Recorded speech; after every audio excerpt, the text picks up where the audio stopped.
The views and opinions expressed on all radio shows broadcast on KYOK are entirely those of the hosts, guests, and callers who are entirely responsible for all show content and do not in any way reflect the opinions of KYOK Radio, its sponsors, staff, or management.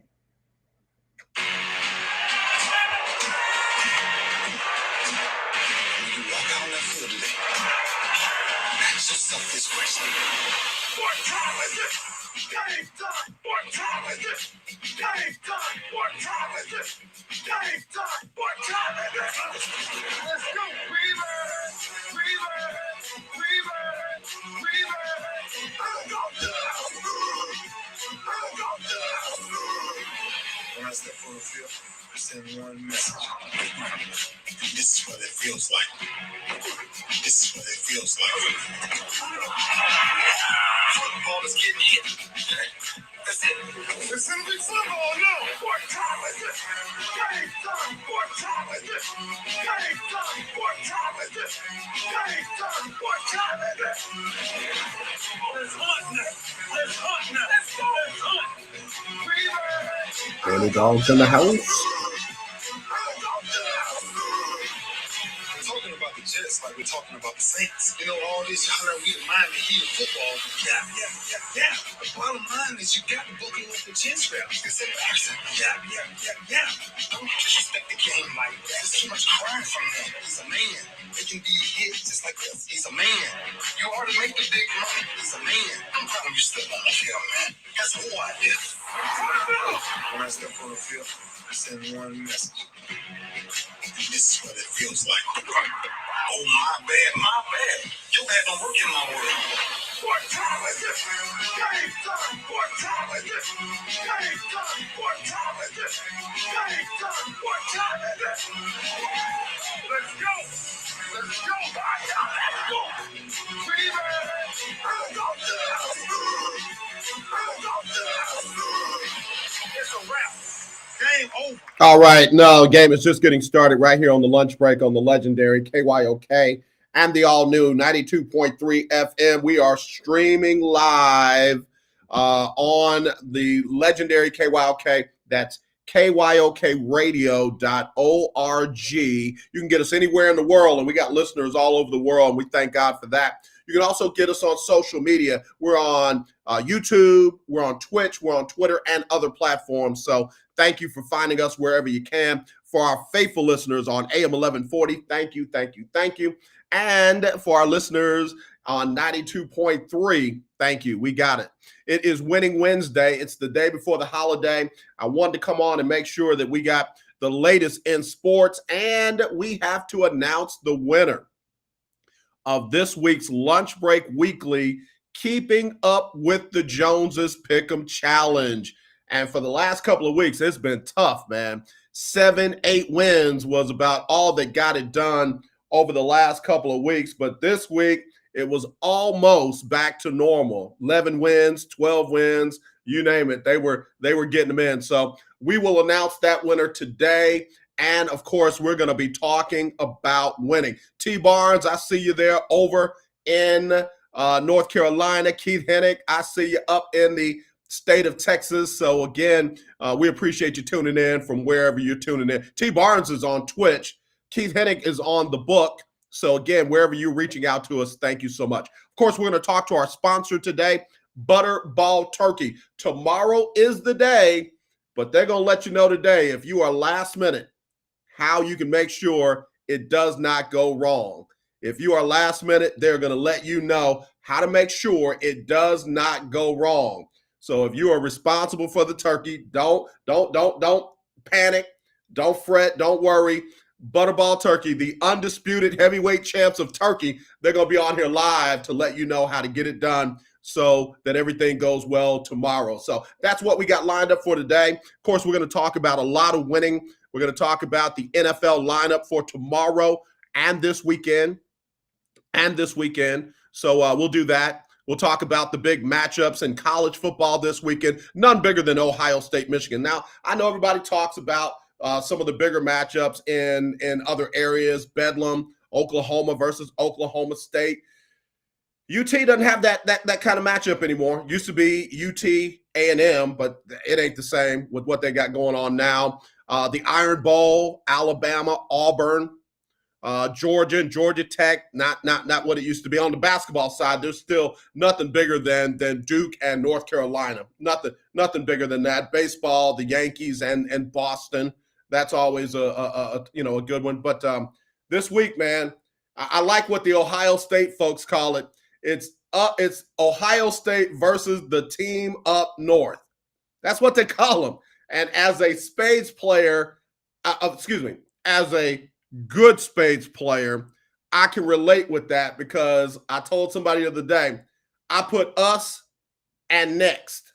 I don't write your name down because you ain't going to be there long enough for us to understand who you name. You ain't got to spell it for me. You ain't got to make sure I put the accents where they go. Us and next, because you next. And somebody after you is coming. And somebody after them is coming. A friend of mine said she puts us and a blank because it don't matter who's in that blank. So when you really play spades, you know what I'm talking about. Ohio State has beaten Michigan so many times that they don't even acknowledge them. It's Ohio State versus the team up north. But, man, Michigan is talking some noise this year as well. Michigan talking some noise this season as well. It's going to be a heck of a game this Saturday, 11 o'clock Central, 12 o'clock on the East Coast. And, man, I tell you what, don't call me Saturday from 11 to about 2:30, 3 o'clock. Don't call me. If you call me Saturday, you don't love me. You don't love me. You don't love your boy, AJ. Not your boy. I don't like people calling me boy because, some folks don't have the right heart on it. They don't have the right heart on it. Your guy, AJ. Desiree battles. It's going to be some battles this weekend, Desiree. And then can the Houston Texans make it 2 wins in a row? I got to give some love to the good folks under Houston Round Ball Review. AD is just a straight up brother. And he was the one that realized Tyrod Taylor has a winning record as the starting quarterback of the 2-8 Houston Texans. I said it slow so you can catch it all. Tyrod Taylor has a winning record as the starter of the Houston Texans. He's 2-1 as a starter of the Houston Texans. Isn't that crazy? As a starter, playing a complete game, Tyrod Taylor has a winning record, 2-1. And he got a chance to make it 3-1 this weekend when the New York Jets come to town. I will be at that game, covering the game. I'll be down in the press area afterwards, getting all the reaction from the coaches and the players. And I'm going to ask that question because, it's a lot of folks that want to talk about all the negative. I'm going to ask that question. Tyrod, what's it like to have a winning record as a starting quarterback, even though the season is not looking real great right now for the team? I hope I'm asking that question when he's 3-1. I'm hoping. If not, then it might not sound. Look, it might not be a great question then. But again, man, we're going to talk about all that today on the lunch break on the legendary KYOK. If you want to get in, you got to hit this number today. If you want to get in, the number you want to dial is 832-403-5005. That's 832-403-5005. Now, I've got the phone lines blocked off because in a minute, I've got to call Butterball Turkey. So don't start calling me just yet. You can text me, though, right now. You can text me, 832-403-5005. That's 832-403-5005. And again, we will take your messages, read them on air. Big shout out to Camilio. He is a huge Grambling State alumni and fan, and they've got a big matchup this weekend with the Bayou Classic. And this one's got a little energy on it. Somebody, Oz from Texas Southern, asked the question: if we felt like, me and Coach Cole, yesterday on the HBCU Stroll, he asked a question if we felt like that there was going to be a little less shine on the Bayou Classic because Grambling fired or parted ways, let me say it right, parted ways with Coach Fobbs, and Southern, I think, is coming off of a loss. So he wanted to know if we felt like there was a little less shine on it. After further review, in my mind, I think it's just the opposite. I think Grambling comes in wanting to win this one more than ever before. To literally salvage the season, to go out on a winning note, find out who's going to be the next head coach. Hopefully, it'll be Johnny Cole, who will be the next head coach, and just get some momentum heading into the next season. I think this one is going to be Grambling's Super Bowl, if you will. This one will be Grambling's SWAC championship game. This one will be Grambling's Celebration Bowl. If Grambling beats Southern with all that has been going on this season, up and down, coach, parting ways with the team and all that, this would be a nice signature win. This will be a nice one. By the same token, if I'm Southern, you got to keep Grambling down when they're down. You got to keep them down when they're down. You can't let them, out of everything they got going on, they don't need to start feeling good about themselves at your expense. So I think it's going to be a great game. The Battle of the Bands is still going to be one of the best, around. It always is. The pageantry. If folks have never been to the Bayou Classic, you don't understand the HBCU culture. The game is one thing. The Battle of the Bands is something else. What you're going to wear, who you're going to see, all of that is a whole nother thing by itself. I never forget my first Bayou Classic. I threw on some jeans and a Tulane University sweatshirt because I was coming from Tulane. I was at Tulane, and it was cold. It was cool. So I threw on my Tulane sweaty and some jeans, and I was going on in. When the people came to pick me up that was taking us to the game, they're like, "You're not wearing that, are you?" I was like, "Yeah, what's the matter?" I'm sniffing it. It's clean. They're like, "Nah, bro, we going to the Bayou Classic. We're not going to the gym. We're not going hang out on the yard. We're going to the Bayou Classic, bro. You better get in there and put on something fly." And man, I'm glad they schooled me right, because when we got to the game, oh my gosh, from the oldest to the youngest, they was decked out. And it was, again, it's all a part of the culture. Listen, I got to get ready to take a break, my first break. But when I come back, we'll talk more on Winning Wednesday. In fact, here's what I'll do. When we come back, I will announce the winner of this week's Lunch Break Weekly Keeping Up with the Joneses Pick'em Challenge. You're going to be surprised by the outcome. We'll do that next right here on the Lunch Break on the legendary KYOK. I'm Jacqueline Carr, and here is your winning strategy. Confidence is like a perfume or cologne. People can pick up the aroma of it. If it's a great scent, people will always take notice. If the scent is not so good, it will not get the response and compliments you would prefer.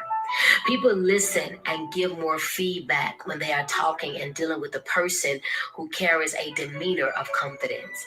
Confidence plays a major role in your everyday life when you're dealing with issues at hand.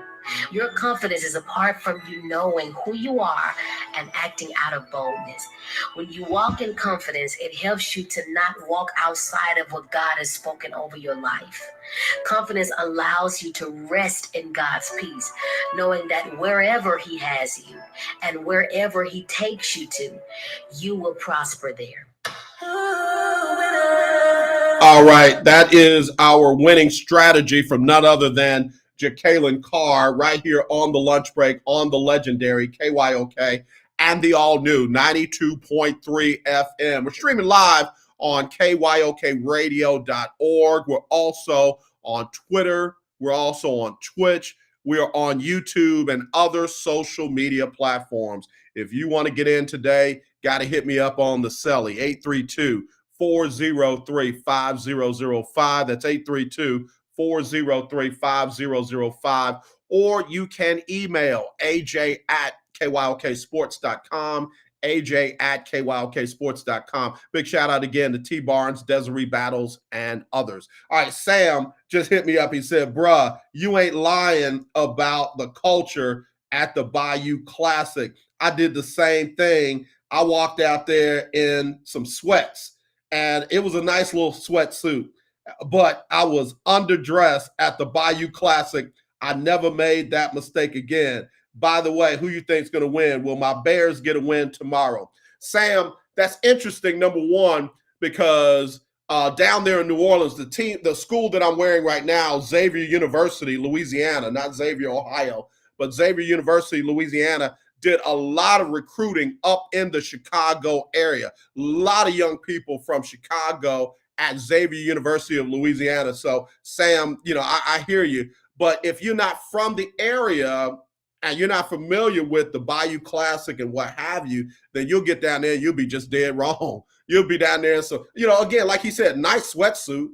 Back in the day, yeah, I know the sweatsuits was fly. They still are. But that ain't what they wearing down there at the Bayou Classic. That ain't, even the students, most of them will dress up kind of fly because you never know what you're going to catch at the Bayou Classic. So I think it's going to be a great game this Saturday.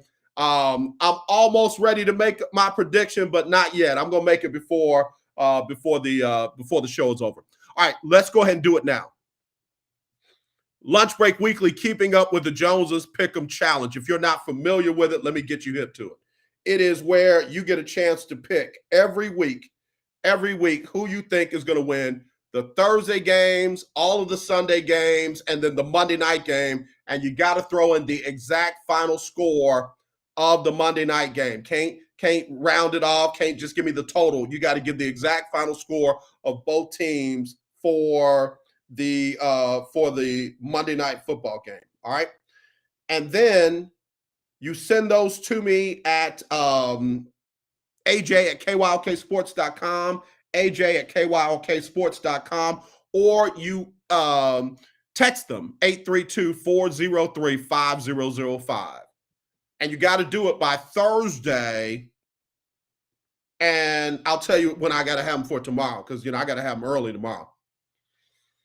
Once you do that, you're in. No purchase necessary. You don't have to register. You don't have to buy anything. You're in. And if you get more right than anybody else, guess what? You win the $50 courtesy of that week's sponsor. At the end of the season, if you're in the top 6 from the entire season, you get a chance to compete for $500 cash. And I'll give you the standings and everything. But right now, let me let you know how it went this past week. All right. Honorable mentions. Anybody that was 500 or better. Todd Malcolm had 8 right, 8 and 7 on the year, on the week. Alice, 8 and 7. Who else was 8 and 7? That's it. All right, 9 and 6. Danny was 9 and 6. Erica was 9 and 6. Clarence was 9 and 6. Keisha Kelly was 9 and 6. All right, so then we go to the 10 and 5s. Alexis was 10 and 5. T-Bone was 10 and 5. Not Keith. Big Tom Floyd was 10 and 5. That's it, 10 and 5s. Honorable mention. Now we get into the 11-win crew. Keith Hennick had 11 wins. Milo had 11 wins. Charlotte had 11 right. Amber had 11 right. Did I mention Big Time Floyd? Yeah, Big Time Floyd had 10. But guess what? We didn't have to go to the tiebreaker. We did not have to go to the tiebreaker because with a record of 12 and 3, Big Mike pulled it out. He had 12 right, only 3 wrong, and he was this week's winner of the Lunch Break Weekly, Keeping Up with the Joneses Pick'em Challenge.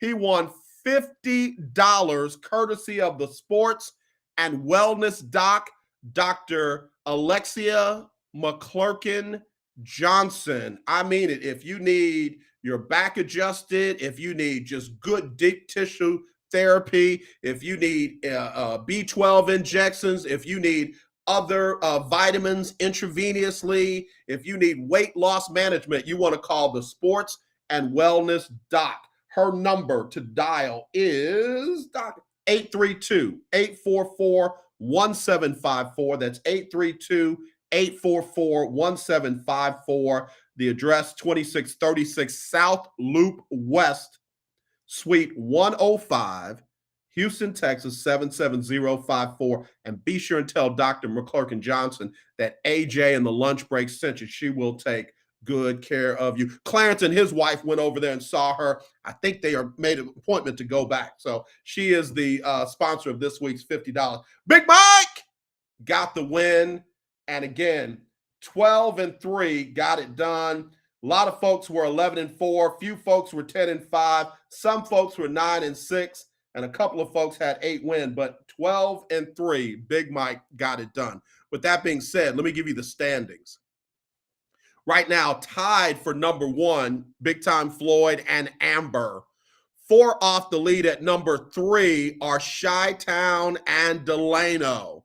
Keith Hennig is hanging in there at number 5, and T-Bone is just ahead of Keisha Kelly at number 6. So the top 6 right now, Big Time Floyd, Amber, Chi-Town, Delano, Keith, and T-Bone.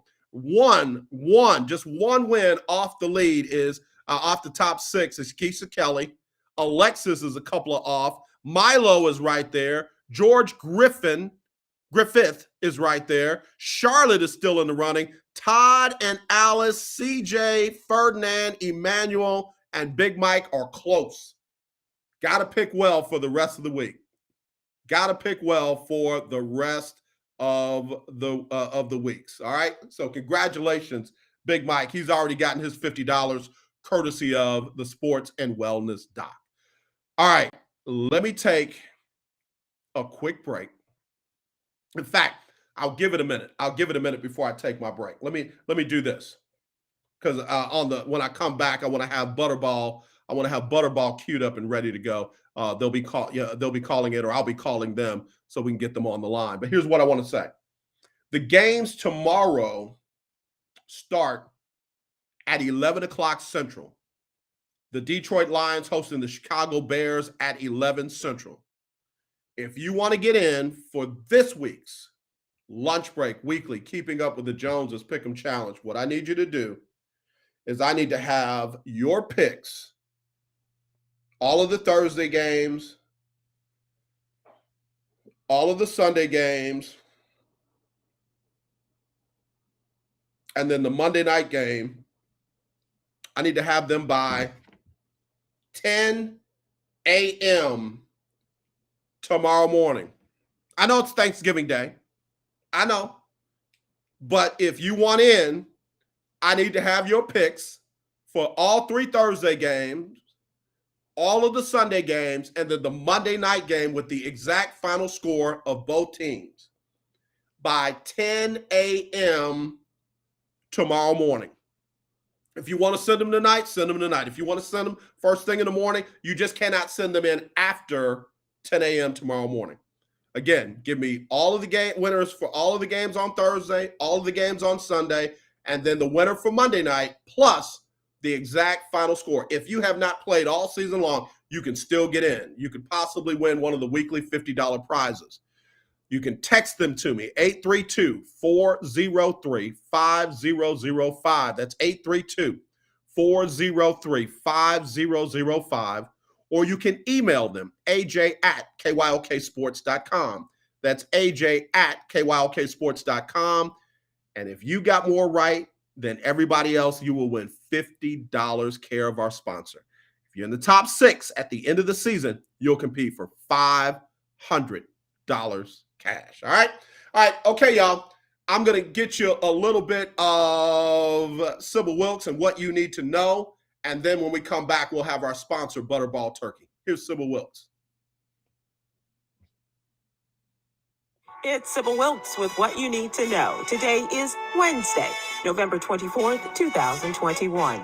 Number 1, the end of an era is near. Political trailblazer Representative Eddie Bernice Johnson recently confirmed her retirement upon completion of her current term in the United States Congress. When Ms. Johnson leaves Congress in January 2023, it will mark a 30-year run representing the people of sunny South Dallas, Texas. From her work outside and inside politics, this daughter of Waco, Texas, has had a career of firsts.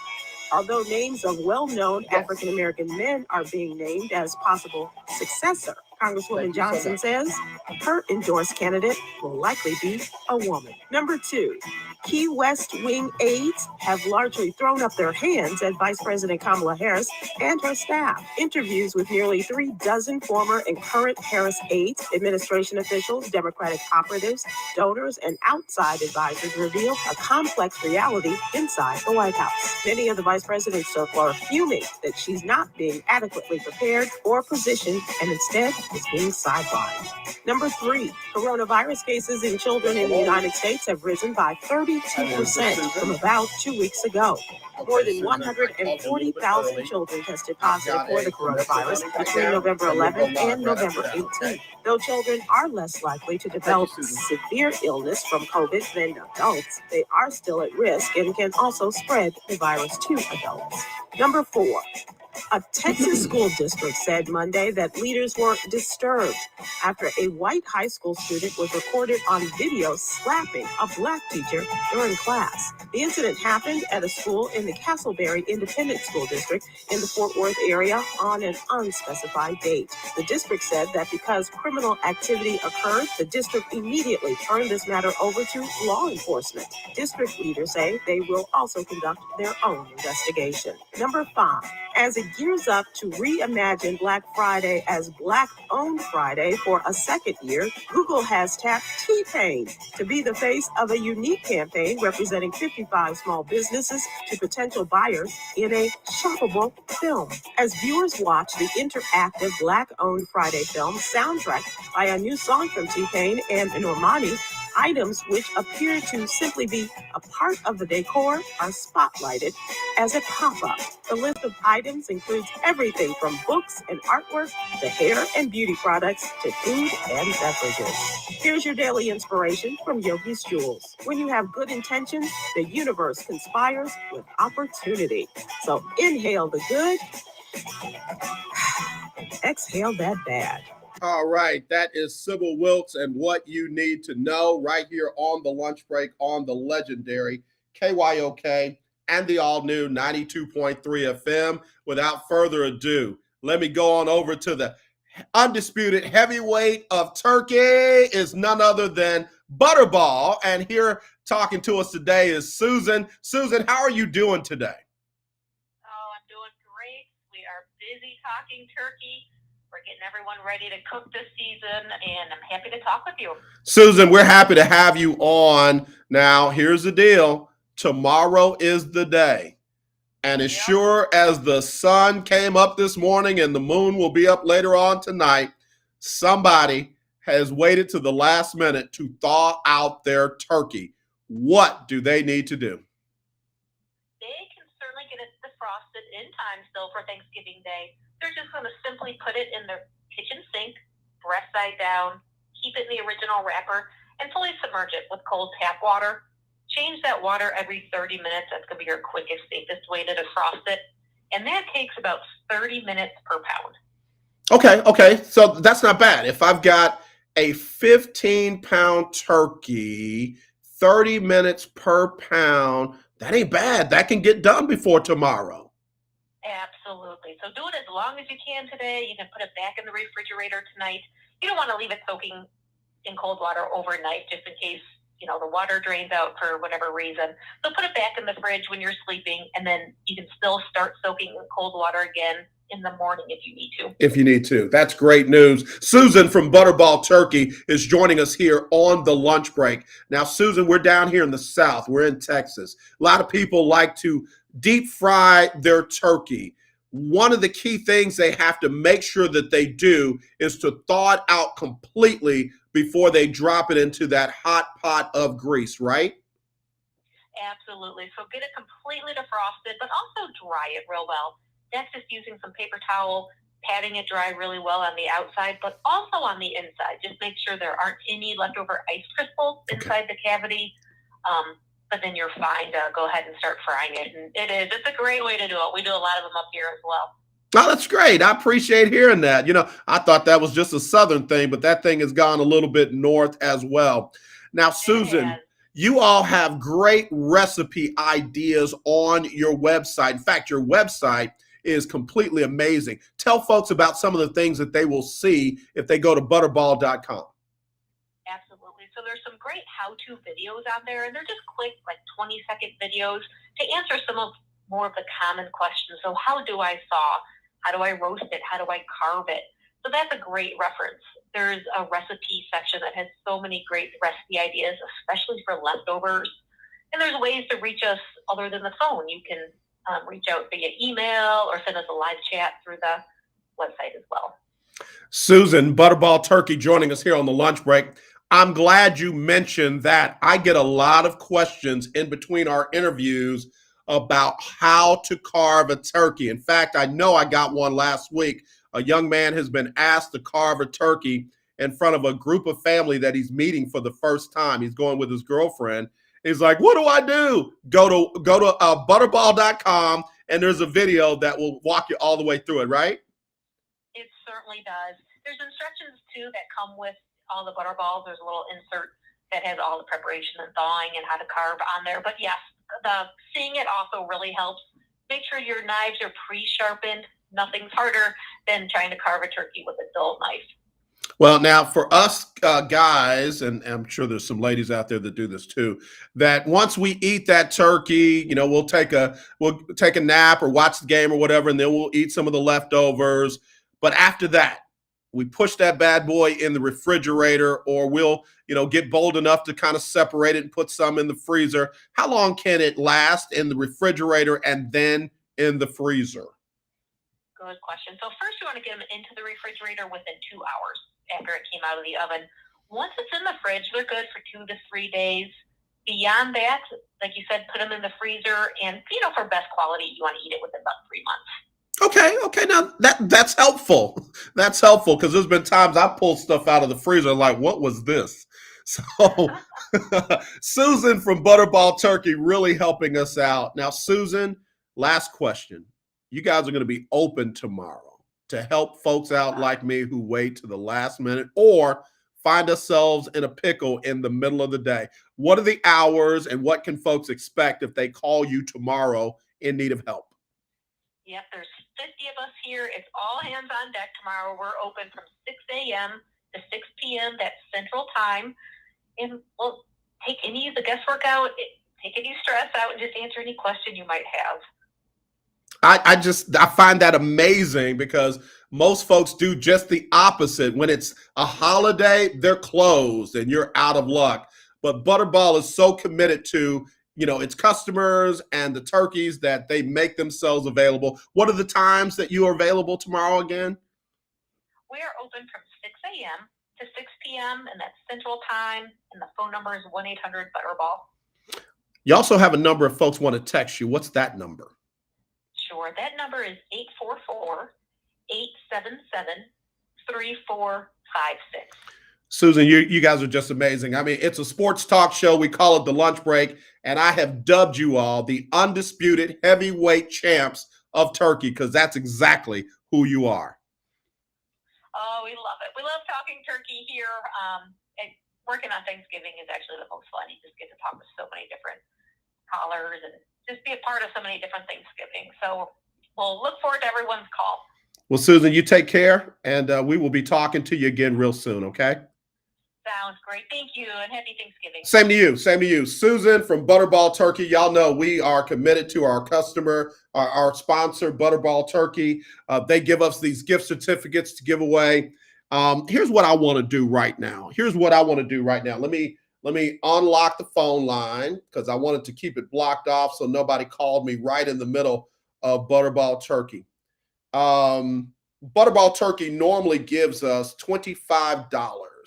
Normally gives us $25 towards your gift certificate towards either your turkey, or you can actually use it for anything on the sides. I'll take caller number 3. Caller number 3 at 832-403-5005. That's 832-403-5005. And we'll give you $25 towards your turkey or anything that you want to get on the sides. Now, this won't be a gift certificate. We'll get it to you electronically. So you need to have either Zelle or Cash App, and we'll get that $25 to you today. We'll get it to you today if you got some last minute shopping you need to do. Caller number 3, 832-403-5005. That's 832-403-5005. If you want $25 towards your Butterball Turkey or any of your Thanksgiving dinner, holiday dinner, you can call me right now, 832-403-5005, and you'll be a winner on Winning Wednesday right here on the lunch break. Okay, T. Barnes, I see your message. And I'm going to be honest with you. I'm holding my breath. If y'all remember when the verdict came in for the Kyle Rittenhouse trial, I was unable to focus, man. I ain't gonna lie. While I wasn't surprised, it still took my breath away. And I literally switched the entire rest of the show over to the discussion of that verdict and the ripple effect that I thought it would have on our community. The verdict has come in the trial of the McMichaels and their friends in the murder of Ahmaud Arbery. The verdict has come in. So we don't have it yet. And T. Barnes, if you get it before I do, let me know so that we can see what's going on there. We can see what's going on there. But I want to go ahead and announce that on the show. All right, Tish got it. Guilty.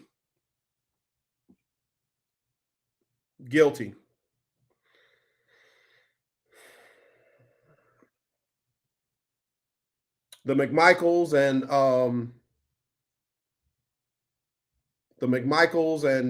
I keep forgetting that other guy's name, but they've been found guilty.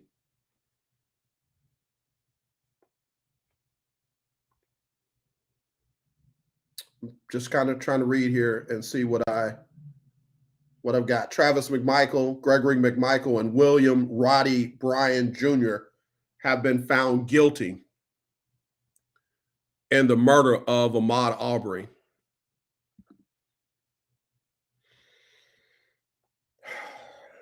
And again, even now, it's just taking my breath away. On another note, NFL star J.J. Watt is going to pay for the funerals of the people who were killed in that parade when the man who was evading police drove through the parade route and killed several people. J.J. Watt is going to pay for those funerals. J.J. Watt is from that area. J.J. Watt is from Wisconsin. That doesn't mean he had to do this, but again, the fact that he is, that's another one of those things. Okay, so she says it's guilty for Travis McMichael. That's the son. That's the son who actually jumped out of the truck and wrestled with Ahmaud Arbery and ultimately ended up firing the fatal shots that killed him. So That's what we've got so far. As more details come out, we'll get those to you. As more details come out, we will get those to you. Give me a minute. Give me a minute. Let me just brace myself because again, this is serious stuff. And I know again it's a sports talk show, but y'all know me by now. I care about our community. I care about situations that affect our community, and this is one of them. All right, so let me do this. Let me go ahead and take a break. We'll hear from Jekalyn Carr. We'll hear Jekalyn Carr and another winning strategy. Jekalyn Carr and another winning strategy, and then we'll be back hopefully with more right after this on the lunch break. Here's Jekalyn Carr.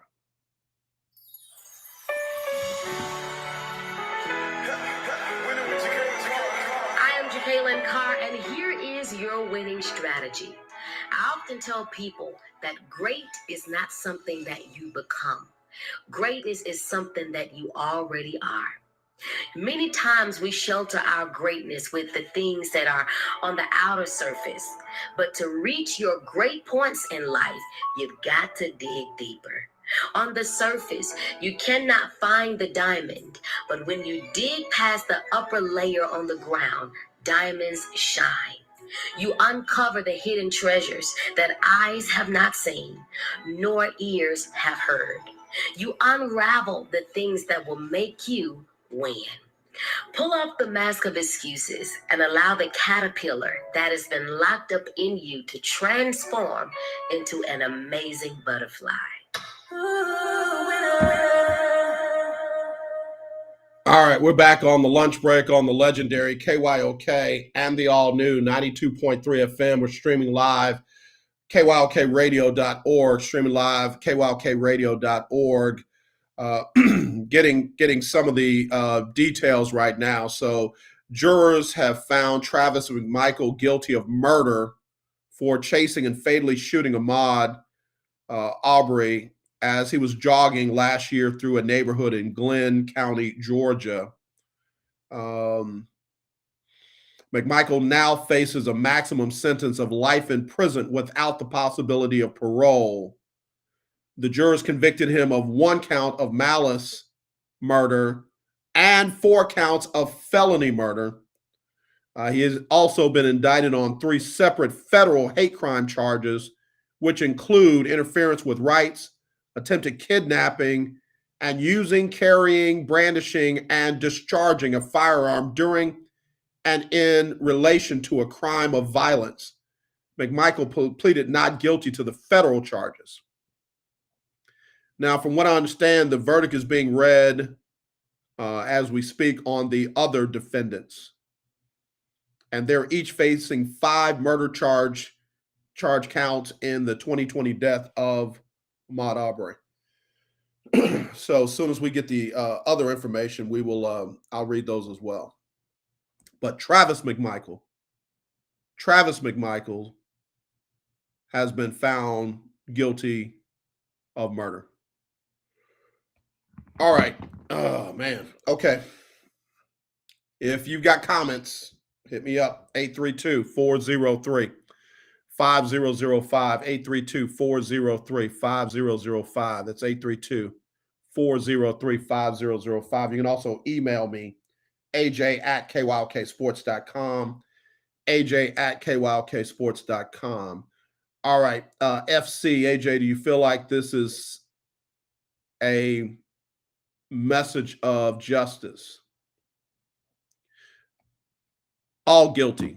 Desiree said all guilty. Okay, thank you for the update. I love my listeners and viewers. Desiree Battles said that all are guilty. Verdict of guilty for all 3.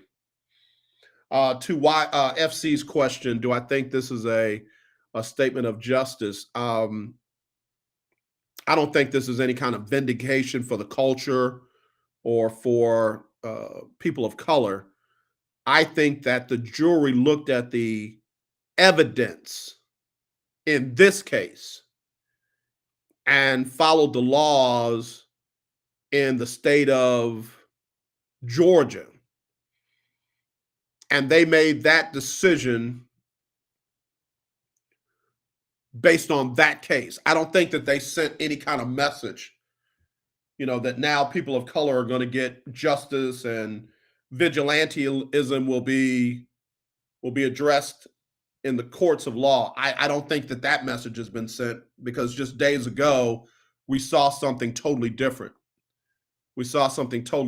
And of course, cases are now starting to come up where people of color tried to defend themselves with deadly force when they feared for their lives, when they were defending themselves, self-defense. And one young man is in jail without the possibility of parole for killing one of the people that threatened the life of him and his girlfriend. So I don't think this decision is any kind of referendum or message or anything like that. I think that this is based on that case alone, the case of Travis McMichael, his dad, and Roddy, whatever his name is.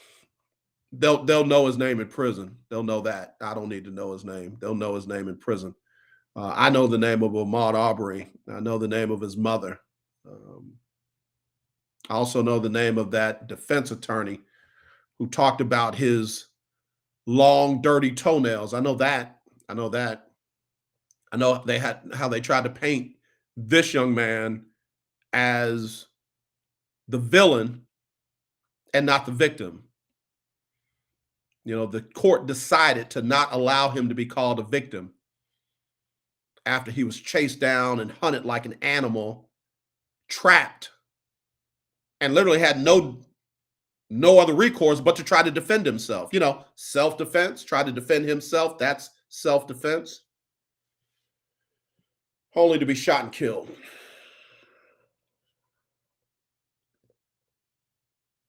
So for those who think that I am going to be dancing in the street, no, I'm not. This verdict is not going to bring this young man back to life. This verdict is not going to allow him to, be married and have children and, be whatever he wanted to be. The American dream, life, liberty, and the pursuit of happiness. All three of those were robbed on that day when these three murderers decided to take the law into their own hands and track down, trap, and then kill an innocent black man, an innocent young black man. I will say this. Obviously, there are more charges pending these men. I don't know what the federal charges the federal trial will be and when it will be. But I hope they go after the people that they have indicted, that were in office and in positions of authority, that did not even bring charges against these men, that literally let them go free after they hunted down, trapped, and murdered an innocent black man. Yeah, the former district attorney, that's who it is. And there was somebody else. There was somebody else. It wasn't just one. It was multiple people that both looked at the case and no-billed it. No-billed it. Didn't take it before the grand jury. No-billed it. They need to be held accountable. They need to be held accountable. And vigilantism laws on the books need to be removed. They need to be removed. They need to be removed because they're not evenly applied.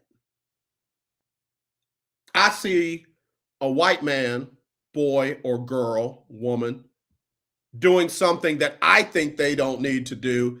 I get my gun and two of my black friends, we jump in our truck and we chase that person down while they're running, we block that person in, there's a scuffle between me and that white person, my gun discharges and kills that white person, I'm not going to have months of freedom until they decide what they going to do with me.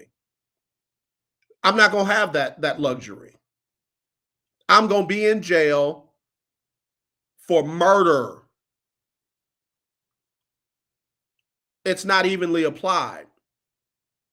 It's not adequately applied. It's not fair. It's not right. And oh yeah, by the way, people don't do that, right? People use that as an excuse to do what they ultimately want to do. And that's what these three men did. Desiree Battles said something so very key.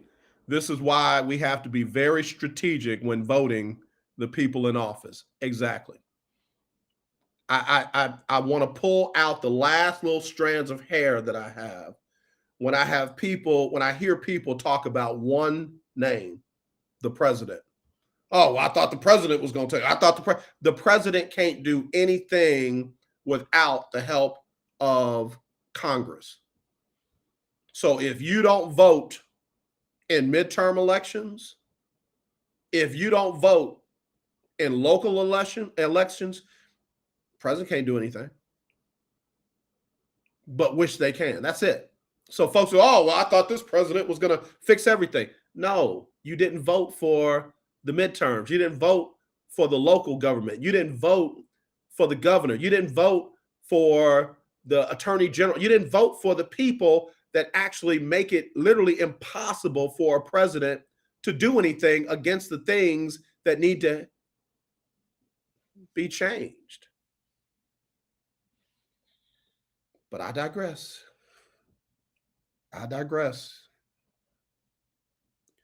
So all three men have been found guilty. All three men have been found guilty. Lester, the greatest, just hit me up, guilty. Yeah. Again, breaking news. The verdict in the trial of the McMichaels and their friend Roddy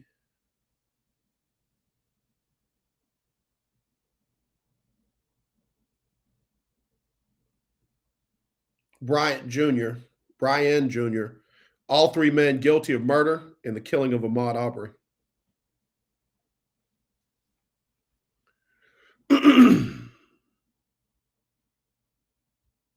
Desiree, nope. Congressmen and senators help rewrite the laws. That's it. As we see right now. Supposedly, the Democrats have a majority in the Senate. They need 60 votes. Well, they need to do away with the filibuster. Now, you need to vote. You need to vote in all elections. My vote don't count. Then your comment don't count either.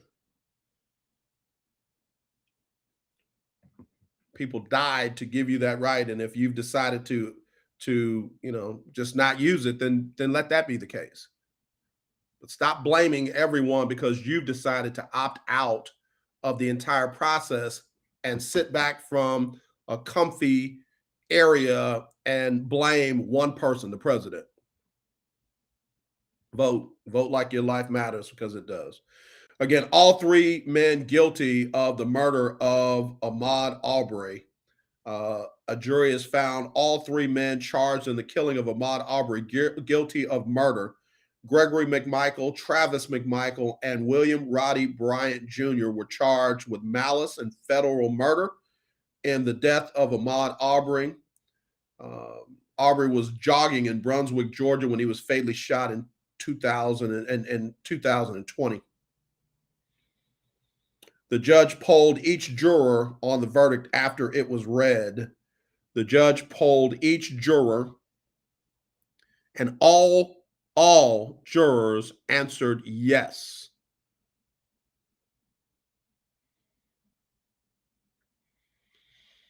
William Roddy Bryant, one of the three men accused of killing Ahmaud Arbery, was also found guilty. He now faces a maximum of life in prison without the possibility of parole. Now, they acquitted him on the malice murder charge. They convicted him on the felony murder charge, but acquitted him on the malice murder charge. Bryant has also been indicted on a separate federal hate crime charge, which includes interference with rights and attempted kidnapping. Bryant pleaded not guilty to those. What's crazy is with his own mouth, he said he did that. With his own mouth, he said he did that. So I was just trying to block him in. Ain't what you get to do. It's not what you get to do. Let me block you in. Can we do that? I feel like somebody did something. I'm going to just block them in with my with my truck. Oh, man. All right, let me see. Got a message here. Okay, no problem. No problem. Desiree, too many people died and fought for the right to vote. They didn't want us to read or vote. And that's the thing, man. That's the thing. If somebody's trying so hard to stop you from doing something or make it difficult for you to do it, that should be a bing light bulb comes on. Why are you trying so hard? If my vote doesn't count, why are you trying so hard to make sure I don't cast it? If you're trying so hard, how come somebody can't give me a bottle of water while I'm standing in this long line that you created? How come the same voting machines are always having problems? How come the same precincts always have long lines and always have long voting problems? Why are people not waking up to the fact that folks are trying hard to make sure you don't vote?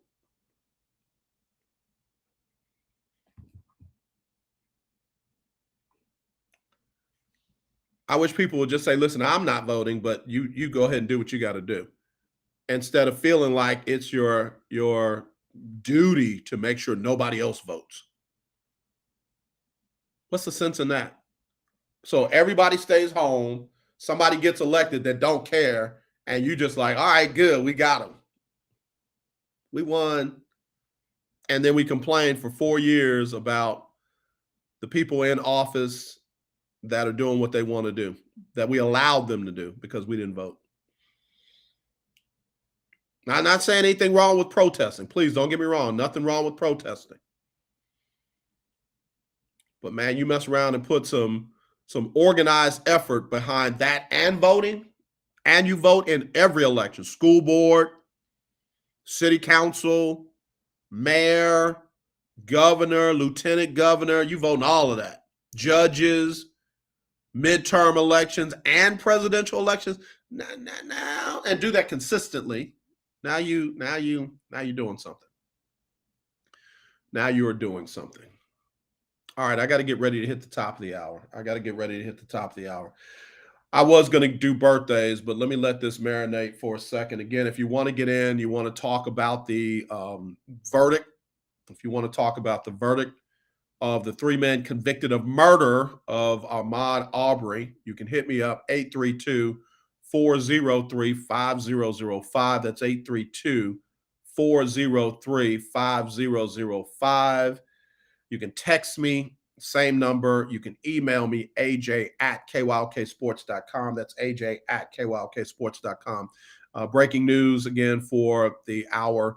The three men convicted of murdering young Ahmaud Arbery have been found guilty. Desiree Battles, I'm making good trouble until I can't. Same. I used to be afraid of making waves. I used to want to blend in. I used to be one of, I want to be the good one. I want to be the, oh man, I don't know what they tripping about. It's all good. You got to pull yourself up by your bootstraps. God dog it, I ain't got boots. I don't even have boots. So again, we want to stay focused. So we want to stay focused. Yeah. Yep. Appreciate you. All right. Hey, man, again, it's the first hour of the lunch break. I'm doing both of them today. I'm doing both of them. So let me hit the top of the hour, and then we'll be right back after this on the lunch break. Again, your comments are welcomed. Your comments are welcomed. Even if you don't agree with the verdict now, just talk like you got some respect and some sense. I'm not calling you out of your name. Don't you dare call me out of mine. I don't want to hear about liberal left and extreme right. I just want to have a decent discussion. So if you want in, 832-403-5005. Okay, top of the hour. We are KYOK, Conroe, Houston, and we're on AM 1140, 92.3, and streaming on KYOKradio.org.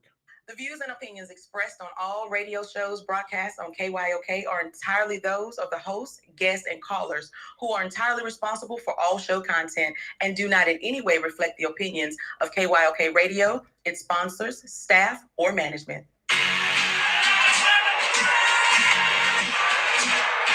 you walk out on that field today, ask yourself this question. What time is it? Game time. What time is it? Game time. What time is it? Game time. What time is it? Let's go, Reavers! Reavers! Reavers! Reavers! I'll go to the house.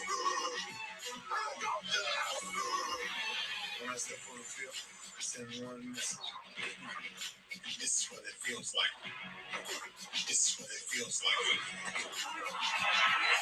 Football is getting hit. That's it. It's gonna be football now. What time is it? Game time. What time is it? Game time. What time is it? Game time. What time is it? It's hot now. It's hot now. Let's go. It's hot. Reavers! I'll go to the house. I'll go to the house. We're talking about the Jets like we're talking about the Saints. You know, all this holler, we the mind to heal football. Yeah. The bottom line is you got to booking up the chin straps. Instead of accent. Yeah. Don't disrespect the game like that. There's too much crying from him. He's a man. It can be hit just like this. He's a man. You already make the big run. He's a man. I'm proud of you step on the field, man. That's the whole idea. When I step on the field, I send one message. This is what it feels like. Oh, my bad. You had no work in my world. What time is it? Game time. What time is it? Game time. What time is it? Game time. What time is it? Let's go. Let's go. Let's go. Reavers! I'll go to the house. I'll go to the house. It's a wrap. Game over. All right, that's just first hour on the books. The second hour is underway here on the legendary KYOK and the all-new 92.3 FM. It is our Winning Wednesday. All right, I got a call coming in. Let me go ahead and get this one right now on the lunch break. All right, hello, caller. You're live on the lunch break. Who's this? Brother AJ, lunch break is Ferdinand. Ferdinand, call of the year 2017. Thanks for your call, even though I'm out of studio today. What's going on? No, I'm just thanking God for the verdict. I mean, nobody deserves to die for absolutely nothing. You have to send a message and let people know that, look, this is not okay. So the verdict that came through was the right one, and I'm elated that there can be change in America. This is just not something, I don't care what color you are, you just can't go around killing folk just because you don't like them because of the color of their skin. And I just think that this is a step in the right direction, because had this been not a guilty verdict, I had a client the other day with me, AJ, just the other day, and he was white. And he said that those gentlemen were wrong. And I told him, I say, I wish the right verdict comes out. Because in the event that it doesn't, at some point, people are going to come unglued. I say, when I look back in the 60s, things were not right. But America came unglued. And I say, I would hate to see that in this century. So we as American people have to do what we know is right, whether we like it or not. Because everybody life depends on it, AJ. Yeah, Ferdinand, I don't disagree with you. Definitely on your last statement, and you're right, man. The '60s were so, whatever side of it you were on, America was literally coming apart at the seams. But what a lot of folks won't accept and won't understand, that black people had just had enough. They had just had enough. People were being murdered, people were being killed, people were being assassinated. Allies of black people were being killed, and enough was enough. Folks were being mistreated on their job. You had trash collectors that were being mistreated. You had other professions that were being mistreated. And again, folks had just had enough of Jim Crow and just bad treatment under the umbrella, let me say it right, under the flag of America. And folks always talk about the Martin Luther Jr. "I have a dream" speech. And you got folks on both sides of the equation that try to use that as some type of advantage over the other group. But the one that sticks out for me was when Dr. King said, we just want America to be true to what you said on paper. And folks don't want to talk about that. Absolutely, absolutely. So that does not only happen for then, AJ. Back then, we need that for now. Everybody deserves the right to the tree of life. Everybody deserves the right to justice. And what we've been seeing, AJ, in the last decade, I'm wondering, AJ, do people watch the TV? Are they watching news? Are they seeing the same thing that I'm seeing about we're losing our lives for no reason? And everybody. Well, Ferdinand, first of all, you got a lot of people that, in whatever case, rightly so, have turned the news off. I hear people tell me all the time, "Oh, that's too depressing, man. That's too much negativity. I got to protect my spirit." I'm one who presses into it, so A, I can know what's going on, and B, I can get an idea of what I need to do for my community, for my family, for brothers like yourself, for sisters like Desiree and T. Barnes and them, and watch this, and for my other brothers and sisters of other cultures and communities, because people don't like to hear this, or they say it flippantly. We literally are all in this together. So I feel like I got to do my part to make it as good and peaceful as it can be. I can't expect folks to do more than I'm willing to do myself.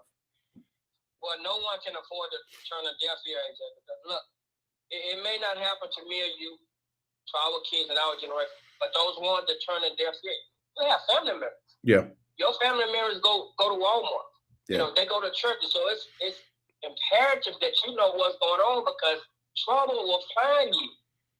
You don't have to look for it. It will find you. So it's better to know what's going on than not, and just say, do your part. Everybody under the sun, and then I'll let you go, have to do their part.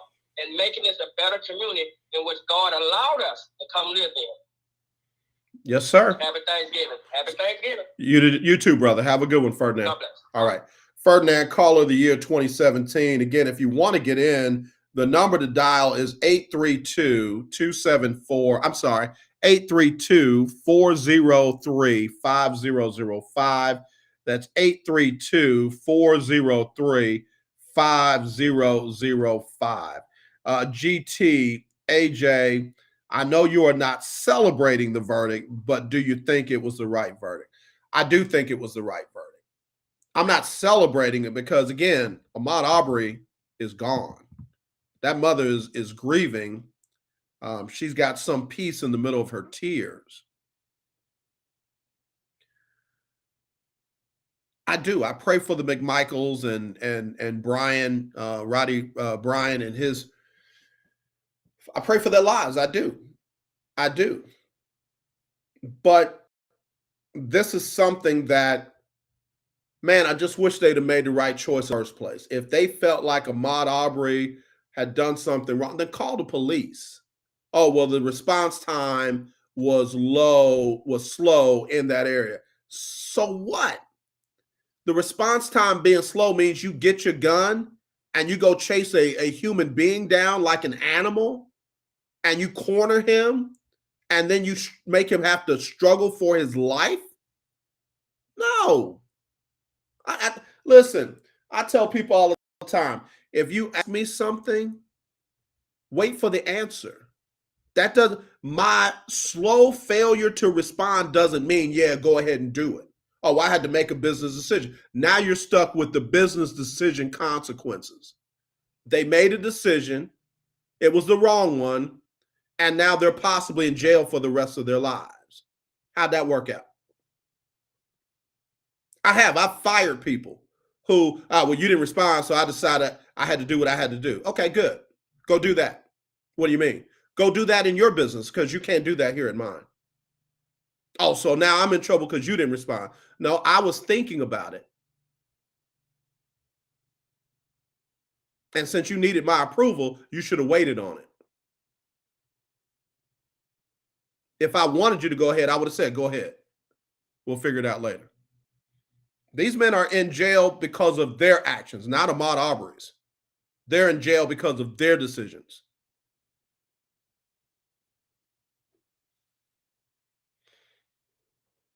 And again, T-Barnes said it. He didn't commit a crime. And even the gentleman whose property they have video of him walking on said, I didn't tell them to defend my property.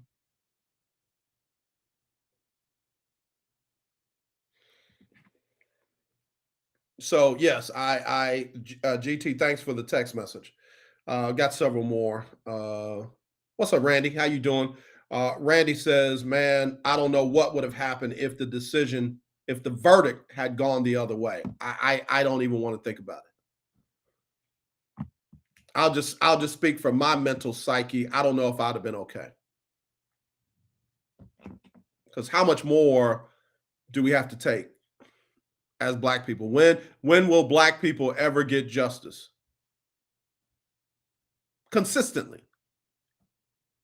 Let me read this real quick. I sent this to Todd and to Longhorn Keith. All right, here we go. A Black man charged with murder said he shot a group of white teens in self-defense. It says, for Kyle Rittenhouse, George Zimmerman, and others in high-profile homicide cases, claims of self-defense led to acquittals. Will the same be true for a young Black man who killed a white teen in Georgia? Around 1 a.m., I'm reading an article. Around 1 a.m. on June 14, 2020, 21-year-old Mark Wilson, who is Black, and his 21-year-old girlfriend, who is white, left a Taco Bell in Statesboro, Georgia. At a stoplight, they pulled up next to a pickup truck. Wilson's lawyers say that at least one of the white teenagers inside of the truck shouted the N-word and "your lives don't matter." Wilson later told police that the teenagers in the pickup truck swerved in front of him, tried to knock his sedan off the highway, and threw an object that impacted the car with a loud sound that made him think that they might be shooting at him. Wilson pulled out a gun and fired out his window at the truck. The bullet struck and killed a 17-year-old white boy, Haley Hutchinson, who was sitting in the pickup's back seat. Prosecutors charged him with felony murder and aggravated assault, which carry a maximum sentence of life in prison and the possibility of the death penalty. Wilson claimed self-defense. He said, me and my girlfriend were very scared.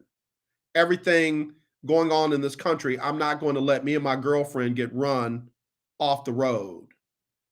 Wilson was denied bail because the Judicial Circuit Court judge concluded that he posed a significant threat to the community. Now, mind you, the McMichaels and Roddy Brian were not considered a threat to the community. after they hunted down and trapped and killed a black man. Kyle Rittenhouse wasn't considered a threat to the community. In fact, there was a point in time where folks didn't even know where he was. But this young man, black young man, who tried to defend himself and his girlfriend was such a threat, he was denied bail. He remained in jail 2 months later when a police officer in Kenosha, Wisconsin, was shot and injured Jacob Blake. A white 17-year-old teenager, Kyle Rittenhouse, fatally shot Joseph Rosenbaum and Anthony Huber. Rittenhouse also made a $2 million bond with the help of donations from supporters, claimed self-defense, testifying that he feared for his life, and a jury acquitted him. Wilson's case, which is scheduled to go to trial in early 2022, presents a similar legal defense. A young person says he fired his gun at a group that threatened his safety.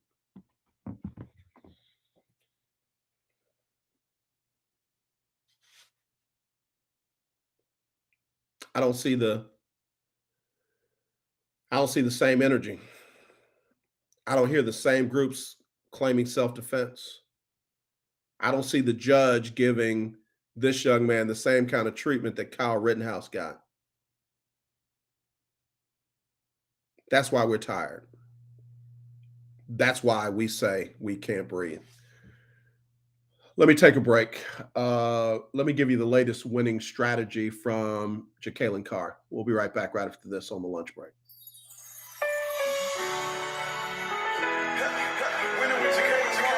I am Jekalyn Carr, and here is your winning strategy. I believe a winning self-image is connected to your self-worth. It is so important that we love ourselves and that we understand that having a winning self-image will not only affect how we live, but will also radiate out into our environment and influence others. You should be the person who lights up the room or make others feel better if they are feeling down. Your presence alone should make the difference in someone's life. The truth is, if you have a weak opinion of yourself, it will be difficult to have high self-esteem or a winning self-image. What's the difference between self-image and self-esteem? Your self-esteem is how you feel about yourself. Your self-image is how you see yourself. So you must have a winning self-image because you know that you are a winner.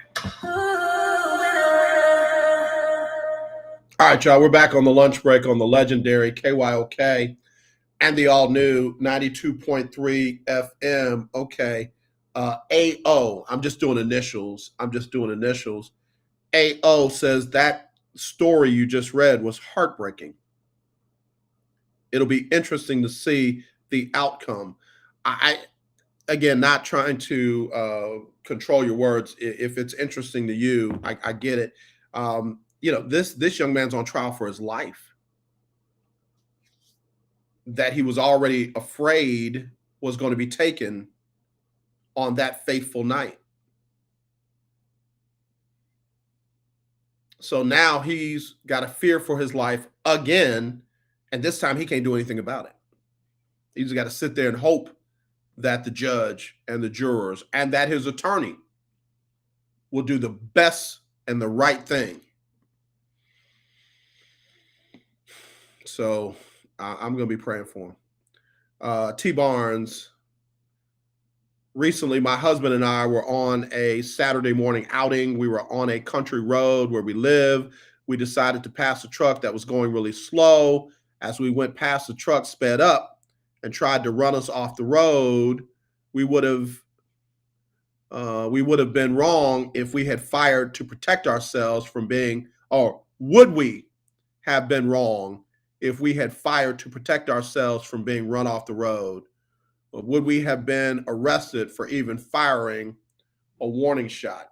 Yeah, there was a case where a young lady in Georgia, maybe Tennessee, I forget it. Y'all probably know it better than me.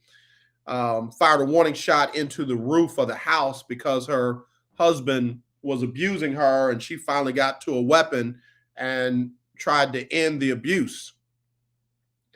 And they kept her in jail for a long, long time because some kind of way she got around him, got to the vehicle, got the gun, and came back, and then fired the round into the roof. And they said that it was not stand your ground or self-defense because she got away and came back with a weapon. Listen. Just use those technicalities when it's Kyle Rittenhouse. Use those technicalities when it's the McMichaels and Brian. Use those technicalities in situations like that. George Zimmerman had multiple opportunities to avoid Trayvon Martin. Multiple. He followed Trayvon. How can you fear for your life when you've engaged? You've put yourself in the direct line of the predator. How's that self-defense? Why didn't Trayvon Martin get the same kind of consideration that Kyle Rittenhouse got? And he didn't have a gun. He just beat the man up in a fist fight that he didn't start, and then got shot and killed. And some kind of way, he was the villain. Oh, well, he was breaking in houses. His dad lived in that area. That's been proven. He didn't have somebody's contents from their broken in house on him. Oh man, I really do want to talk sports. I do. All right, let me take one more break. Let me get Sybil Wilkes on here with what you need to know, and then we'll come back. I'll get back to the sports talk right after this on the lunch break. It's Sybil Wilkes with what you need to know. Today is Wednesday, November 24th, 2021. Number 1, the end of an era is near. Political trailblazer Representative Eddie Bernice Johnson recently confirmed her retirement upon completion of her current term in the United States Congress. When Ms. Johnson leaves Congress in January 2023, it will mark a 30-year run representing the people of sunny South Dallas, Texas. From her work outside and inside politics, this daughter of Waco, Texas, has had a career of firsts. Although names of well-known African-American men are being named as possible successor, Congresswoman Johnson says her endorsed candidate will likely be a woman. Number 2, Key West wing aides have largely thrown up their hands at Vice President Kamala Harris and her staff. Interviews with nearly 36 former and current Harris aides, administration officials, Democratic operatives, donors, and outside advisors reveal a complex reality inside the White House. Many of the Vice President's circle are fuming that she's not being adequately prepared or positioned and instead is being sidelined. Number 3, coronavirus cases in children in the United States have risen by 32% from about 2 weeks ago. More than 140,000 children tested positive for the coronavirus between November 11th and November 18th. Though children are less likely to develop severe illness from COVID than adults, they are still at risk and can also spread the virus to adults.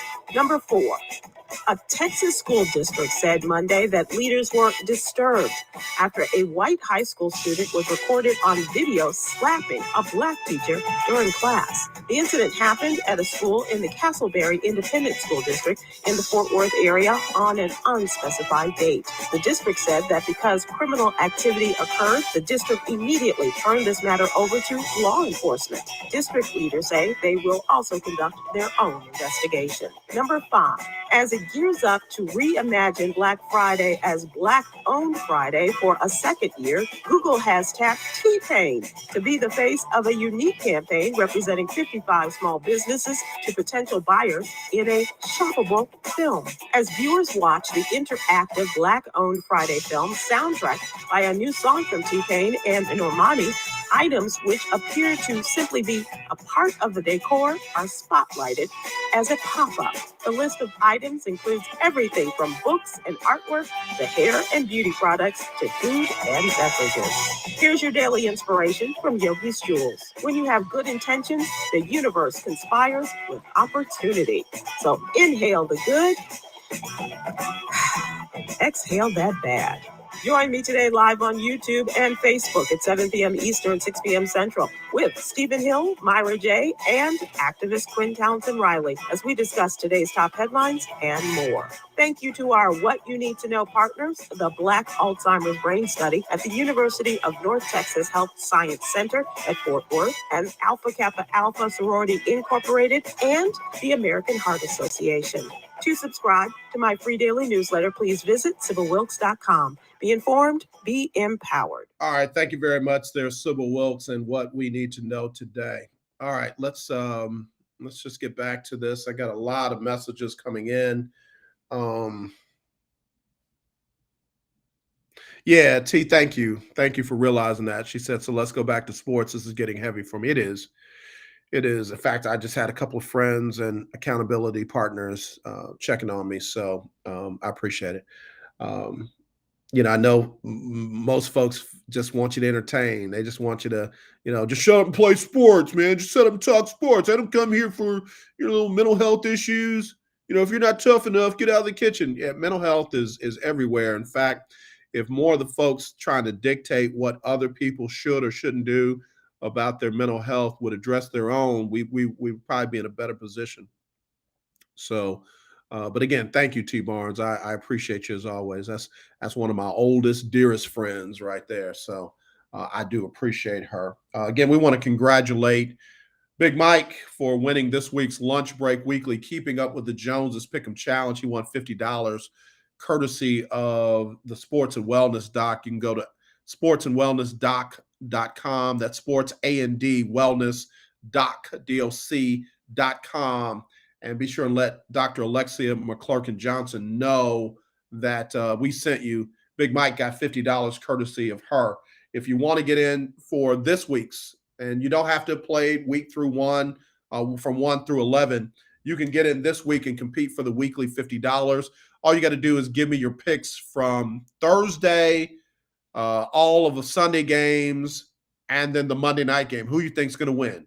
And then for the Monday night game, be sure and send the exact final score of both teams, and you can win $50. Got to have them to me by 10 a.m. Central Standard Time tomorrow. Game started at 11, so I got to have your picks by 10. And you'll get a message back, got them. You can text them to me, 832-403-5005,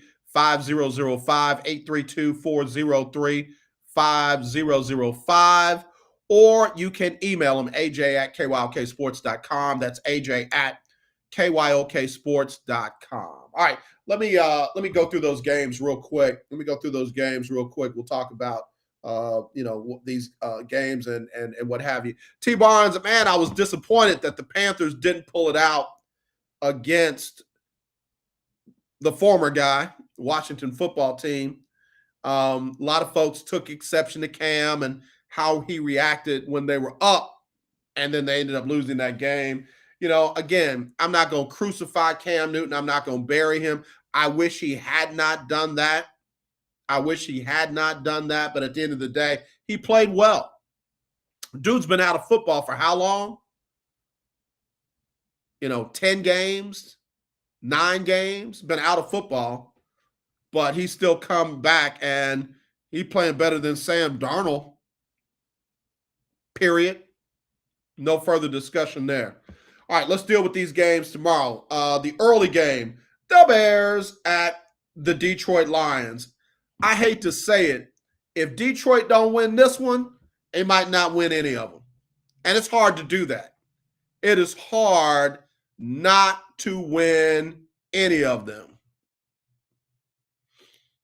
T. Barnes, local media did make a point to state that the fan participation was up significantly. Carolina should be energized. They should be really excited about what Cam Newton brings to that team. That shows that the organization is committed to winning by swallowing their pride and bringing Cam back. And not just for one of those one-day contract so he can retire, but so he can help lead them back to where they want to be.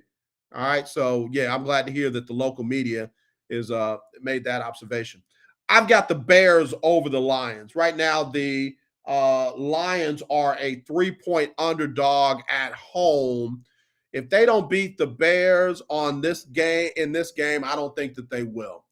What's the deal? Is Justin Fields healthy? Is he going to play? About the only chance they got is if Andy Dalton is the starter in this one. Jared Goff, what is the deal with him? I mean, you talk about, I don't want to say fool's gold, but bruh, don't believe the hype. This dude was not who we thought he was. Or maybe he is. Maybe he is who y'all thought he was. Dude's been to a Super Bowl. Dude survived a head coach that I will never mention his name again. And he is just falling off the table, man. Has anybody checked on him? Has he man, he needs a sports therapist to figure out what's in his head that has him playing so poorly. But again, I've got the Bears over the Lions in that one. If I'm wrong, I'm wrong. Game 2, the Cowboys hosting the Raiders. Cowboys, if y'all still them boys, Dak Prescott and Kellen Moore, they got to bounce back. And that starts with running the ball effectively. It's not with just dropping Dak Prescott back 50-plus times and thinking you're just going to win. Especially when you don't have Amari Cooper out there.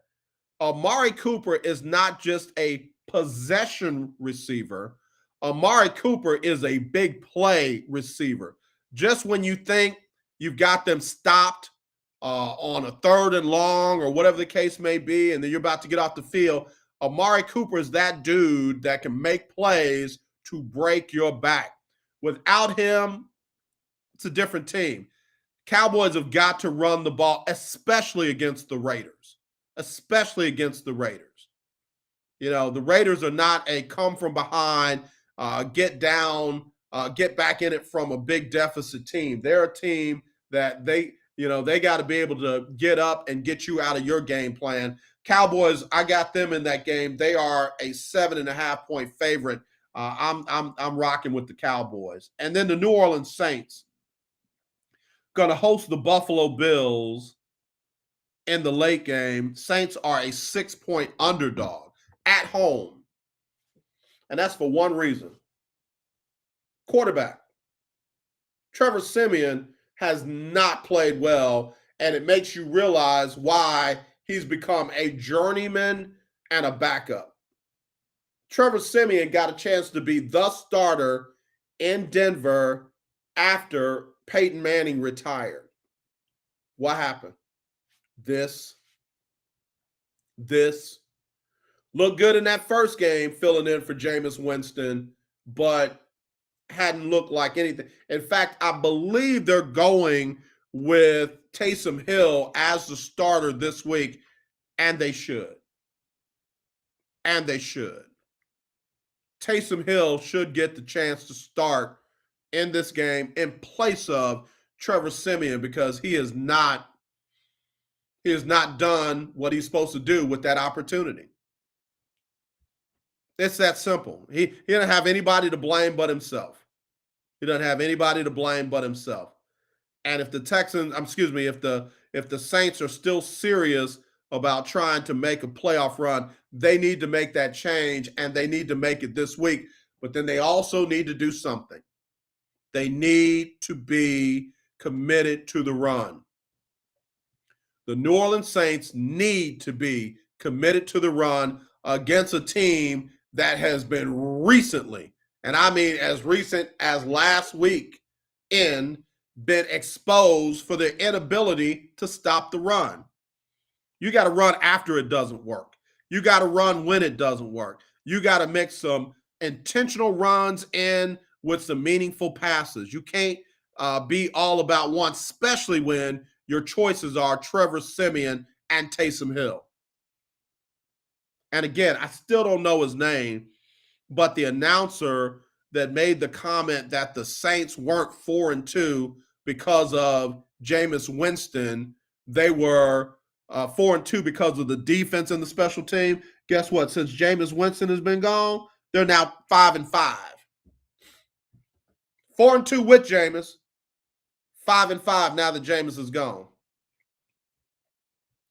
I'll let you do the math. Saints at home. Saints at home. I won't be surprised if Buffalo wins because, again, Jameis gives them something that they don't have with Trevor Siemian, and we'll see if they can have with Taysom Hill, and that's the ability to throw the ball down the field, not just dink and dunk, but throw the ball down the field. Can't do that with Trevor. Very inaccurate. Can't do it with Taysom. He didn't have the arm for it.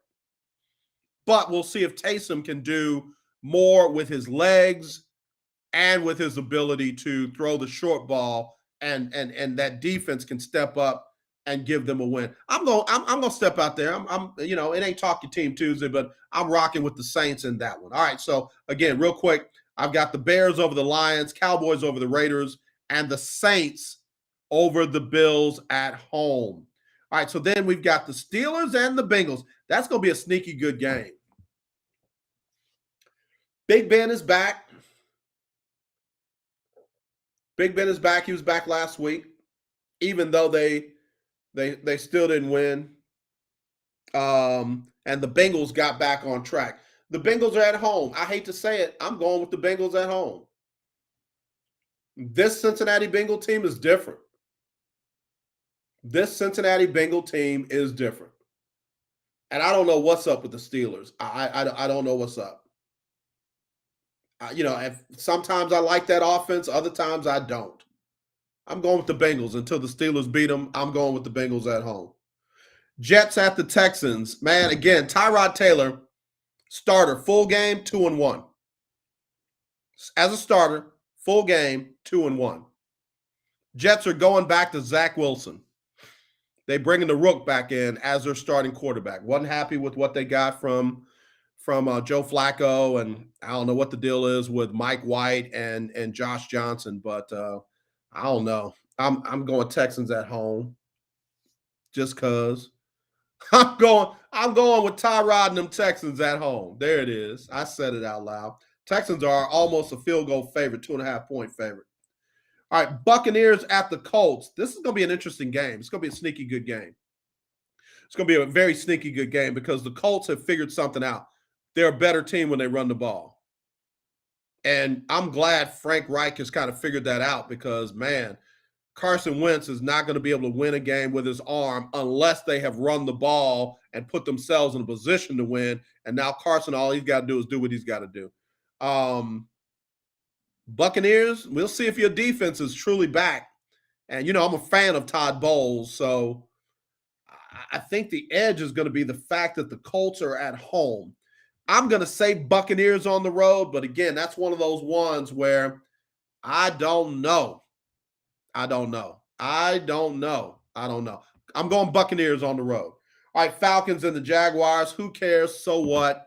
Falcons 4-6, but man, after the way they got owned again by the New England Patriots, I really don't care what they do for the rest of the season. And Falcon fans, yes, I said it. I got 599 cousins, aunties, and uncles over there in Atlanta, so I can talk about them like I can. So, yeah, Jaguars. Now, just for that, Jaguars over the Falcons at home. All right, Titans at the Patriots. Now, this is, again, one of those games where if either of these teams is who people want us to believe that they are, then they'll win. Either one of them. If Tennessee is legit, they'll bounce back off of that ugly loss against the Texans, and they will beat the Patriots. If the Patriots are the cream of the crop of the AFC East, then this is one of those games where you win. This could easily be the AFC Championship game matchup right here. This could easily be a preview of the AFC Championship right there. The Patriots, the Titans released Adrian Peterson earlier this week, I think yesterday. They might bring him back, though.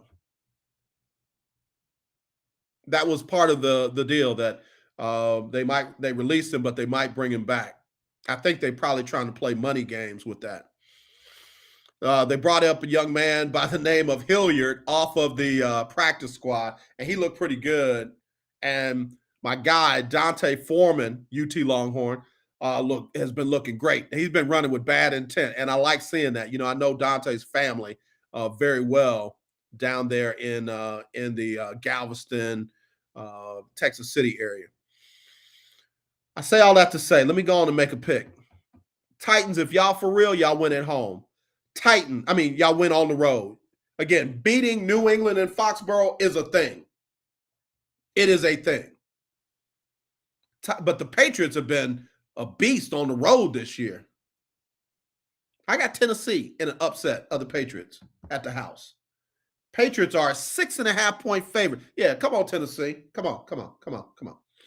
Panthers at the Dolphins. Can't lose that one, Carolina. You cannot lose that one. Carolina, you can't even lose that one. I'm going Panthers. You just can't lose that one. Can't lose that one. Eagles at the Giants. Giants with their new offensive coordinator. Eagles. Chargers at the Broncos. That's going to be a sneaky good game as well. Those two teams battling in the AFC West. Chargers, up 1 minute, down the next. I'm going to give the Chargers a slight edge, but the Broncos at home ain't bad. Rams and the Packers. Again, game that the Rams have got to win. Rams have got to, if Von Miller and Odell Beckham Jr. are, who we believe that they are, got to put it together. Matthew Stafford, got to put it together. I'm going to say, God, I can't keep giving it to the road team. I'm going to say Packers at home. Vikings and 49ers, I'm going with the Vikings. Cleveland at Baltimore. Willie Gibson, if you're listening, Baltimore. Care nothing about Baker Mayfield. I certainly don't care about what his wife thinks. That organization is a hot mess. And people are paying attention in that locker room on how Baker Mayfield has not been called in yet to talk about his wife's post and how it is detrimental to the team and how he has not been sent home from practice because of a family member's post being detrimental to the team. I think they got bigger problems in the Cleveland locker room than y'all say that they do. I'm going Baltimore, and I don't care who's starting that quarterback for Baltimore. I got the Ravens. Now, did I say it with my ahem? Is this thing on? Monday night, I've got the Washington football team over Seattle, and it pains my heart to say that. But I've got the Washington football team over Seattle, and it pains me to say that. I'm going to say 24-17 on that. Bye week, the Cardinals and Kansas City are off this weekend. All right, let me take another break. Jacqueline Carr says you matter right here on the lunch break.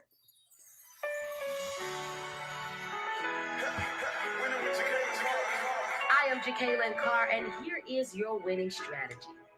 Many people battle with low self-esteem. Some people have gone through things that have affected their self-esteem. You may have experienced a lot of disappointments in life, and the experiences have left you dealing with low self-esteem and wondering if you're worthy of happiness. If you're battling with this issue, never be afraid to seek help. Nothing is wrong with asking someone to walk with you on your path to healing.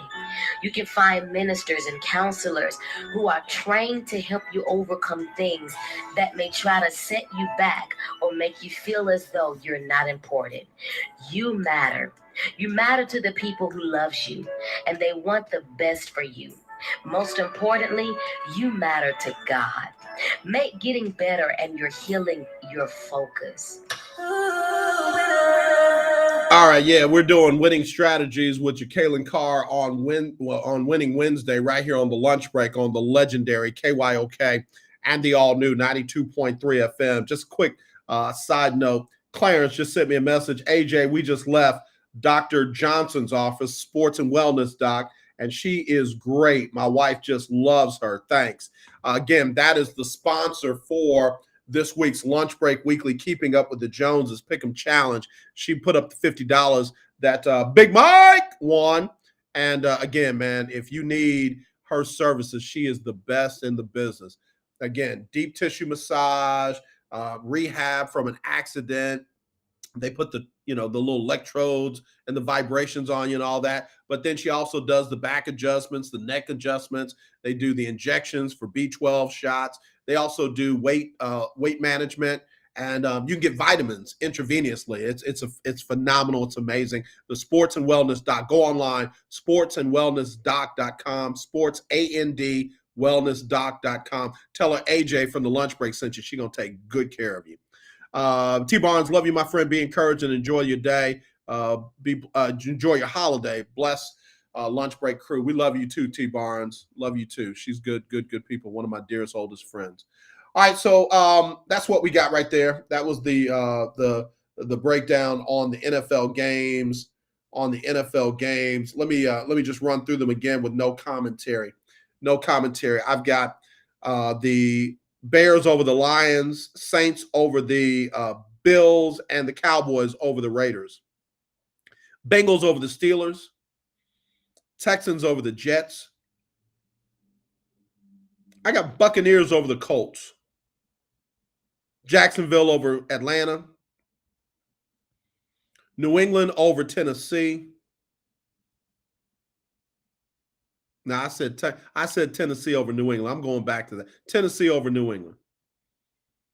Carolina over Miami. Eagles over the Giants. Chargers over the Broncos. Rams over the Packers. Vikings over the 49ers. Baltimore over Cleveland. And Washington over Seattle. That's what I got. That's me. And I said, 24-17. 24-17. 24-17 in that Washington-Seattle game. All right, let's look at some of the top 25 games in college football. Top 25 college football, and then I also want to pick my games from the SWAC. All right, so top 25 this weekend. Real quick in the rankings, the college football playoff rankings came out last night. Number 1, still Georgia. Surprise, surprise. Number 2, The Ohio State University. It's how it should be. It is how it should be. Number 3, Alabama. Number 4, what? Is the state of Ohio the best state in college football? The University of Cincinnati Bearcats are number 4. Number 5, Michigan. Number 6, overrated, Notre Dame. Number 7, Oklahoma State. Number 8, Baylor. Love that. Number 9, Mississippi. Number 10, Oklahoma. Number 11, Oregon. Number 12, Michigan State. 13, BYU. 14, Wisconsin. And I wanted to get down to this one, 15, A&M. A&M 8-3. They're 15. All right. But anyway, let me go back to the scores from this weekend. So tomorrow night, you've got Mississippi versus Mississippi State. What is that? The Egg Bowl or something like that? I'm going Mississippi State at home. Friday, Cincinnati trying to stay undefeated. They're number 4 in the college football playoffs. They visit East Carolina. I'm going Cincinnati. Also Friday, you got Boise State at San Diego State. I'm going San Diego State. And then also Friday, got a bunch of games on Friday. Iowa at Nebraska, Iowa. Arkansas hosting Missouri, Arkansas. Utah hosting Colorado, Utah. And then North Carolina at NC State. I'm going North Carolina with the upset. North Carolina with the upset. Saturday, number 24, Houston will visit UConn, U of H in that one. And then the one that I will be all into, don't call me on Saturday between 11 and 2:30. Ohio State at Michigan, 10-1 versus 10-1. I'm going the Ohio State University, period, point blank, into discussion. I've got Baylor over Texas Tech. I've got UT San Antonio over North Texas. I got A&M over LSU. I've got Wake Forest over Boston College. I've got Georgia over Georgia Tech by a lot. Michigan State over Penn State. I've got Oregon over Oregon State. It's rivalry weekend. I've got Alabama over Auburn. But, man, Auburn, if you want to rise up and War Eagle and do all that y'all do, baby, go ahead and upset them if you want. I ain't going to be mad at you. I've got Wisconsin over Minnesota. I've got Clemson over South Carolina. I've got Pittsburgh over Syracuse. Oklahoma State over Oklahoma and Bedlam. I've got Notre Dame over Stanford and BYU over Southern Cal in the top 25. Real quick, let me go to the SWAC. Coach Primetime is hilarious. Coach Primetime, Deion Sanders said, I don't know who. Keith Hennig, I don't even care about UT. I don't know who. Coach Prime said, I don't know who came up with this Prairie View schedule, but God bless them. Prairie View played top 25 A&M, and now they got to go on the road to Mississippi to take on Mississippi Valley State, and then they got to go back to Prairie View and get back on the road to take on Jackson State in the SWAC championship game. What are y'all doing up there at Prairie View? Who did come up with that schedule? That's crazy. So anyway, in the SWAC, tomorrow, you got Tuskegee at Alabama State. Tuskegee at Alabama State. I'm going Alabama State. And then Saturday, Mississippi Valley State taking on Prairie View. Wait a minute, I think Coach Prime is wrong. That game is up in Prairie View. That's not on the road. I got Prairie View at home, and then Grambling and Southern in the Bayou Classic. I got Grambling in an upset. And then FAMU at Southeast Louisiana. I got Southeast Louisiana, but come on, FAMU. Come on, Rattlers. Okay, so again, let me hit those real quick. Alabama State over Tuskegee, Prairie View over Mississippi Valley, Grambling over Southern, and Southeast Louisiana over FAMU. But come on, FAMU. All right, y'all. Let me do birthdays real quick. All right, y'all, stay right there. I got to get my stuff queued up for my birthdays. Hold on. Because we got to make sure we have some birthday stuff. All right, stay right there. I got to get these in before we go. Birthdays before today. I had to get these in today. Happy birthday, Holly Heat. She's one of our colleagues in the business. She is phenomenal, and she's 39 today. Man, this young lady is absolutely phenomenal. Ananda Peterson. Ananda is one of the young ladies that we sponsored for the Cheryl Swoops basketball camp a couple of years ago. She's 17 years old today. Happy birthday, little one. Vanessa Lampkin is 46. Valerie Thomas is 56.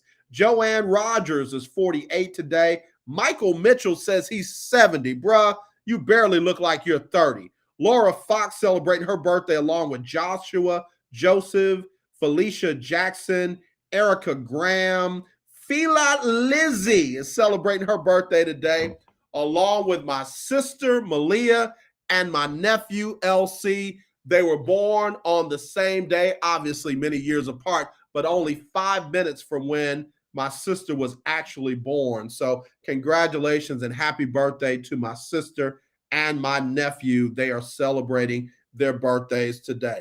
Now, let me do the celebrity birthdays because the big O celebrating his birthday, Oscar Robertson, celebrating his birthday, played where my mama went to school at the University of Cincinnati, and the former commissioner of the NFL, Paul Tagliabue, celebrating his birthday. Oh, go shorty, it's your birthday. Ooh, it's your birthday. Go shorty, it's your birthday. Today's your day. Happy birthday to you. All right. Oh! Uh-oh. I didn't mean to play it again. Y'all, again, happy birthday to everybody celebrating birthdays today. Anyone having an anniversary today, happy birthday, happy anniversary to you and yours. All right, let me get Sybil Wilkes on here one more time to give us what you need to know, and then we will wrap it up right after this. Come on, Sybil. It's Sybil Wilkes with what you need to know. Today is Wednesday, November 24th, 2021. Number 1, the end of an era is near. Political trailblazer Representative Eddie Bernice Johnson recently confirmed her retirement upon completion of her current term in the United States Congress. When Ms. Johnson leaves Congress in January 2023, it will mark a 30-year run representing the people of sunny South Dallas, Texas. From her work outside and inside politics, this daughter of Waco, Texas, has had a career of firsts. Although names of well-known African-American men are being named as possible successor, Congresswoman Johnson says her endorsed candidate will likely be a woman. Number 2, Key West wing aides have largely thrown up their hands at Vice President Kamala Harris and her staff. Interviews with nearly 3 dozen former and current Harris aides, administration officials, Democratic operatives, donors, and outside advisors reveal a complex reality inside the White House. Many of the Vice President's circle are fuming that she's not being adequately prepared or positioned and instead is being sidelined. Number 3, coronavirus cases in children in the United States have risen by 32% from about 2 weeks ago. More than 140,000 children tested positive for the coronavirus between November 11th and November 18th. Though children are less likely to develop severe illness from COVID than adults, they are still at risk and can also spread the virus to adults. Number 4, a Texas school district said Monday that leaders were disturbed after a white high school student was recorded on video slapping a black teacher during class. The incident happened at a school in the Castleberry Independent School District in the Fort Worth area on an unspecified date. The district said that because criminal activity occurred, the district immediately turned this matter over to law enforcement. District leaders say they will also conduct their own investigation. Number 5, as it gears up to reimagine Black Friday as Black-owned Friday for a second year, Google has tapped T-Pain to be the face of a unique campaign representing 55 small businesses to potential buyers in a shoppable film. As viewers watch the interactive Black-owned Friday film soundtracked by a new song from T-Pain and Normani, items which appear to simply be a part of the decor are spotlighted as a pop-up. The list of items includes everything from books and artwork to hair and beauty products to food and beverages. Here's your daily inspiration from Yogi's Jewels. When you have good intentions, the universe conspires with opportunity. So inhale the good, exhale that bad.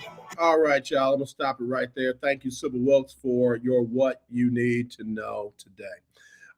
Real quick before we go, quoted comments from the mother of Ahmaud Arbery. She said, "I never thought this day would come." That was her reaction to the breaking news that we had earlier today, that all 3 men in connection with the murder of Ahmaud Arbery were found guilty of murder. And again, their deliberations are going on or will be going on in reference to their sentencing. So our continued thoughts and prayers go out to that family and to all the families involved. You heard me say that. So again, y'all, tomorrow I will be working. I will be here broadcasting live. We'll cover at least the the early game, the Bears and Detroit, and then we'll get you set up for that Cowboys and Raiders game. And then, of course, we'll also talk about the Saints and the Bills game later on this evening. Up next will be none other than Donnie McClurkin with the Donnie McClurkin Show. He'll give you the best in gospel music, the latest in the gospel music industry. Donnie does his thing every Monday through Friday from 2 to 3. In the morning, Erica Camel and Griff get up mornings, 6 a.m. to 9. And again, I will be back with Throwback Thursday. I don't think Chris Gardner is going to be joining me, but I'll be here. As always, let's not be divided. Let's be united. I truly do love you, and I mean that sincerely, and there is nothing you can do about it. Y'all take care. God bless.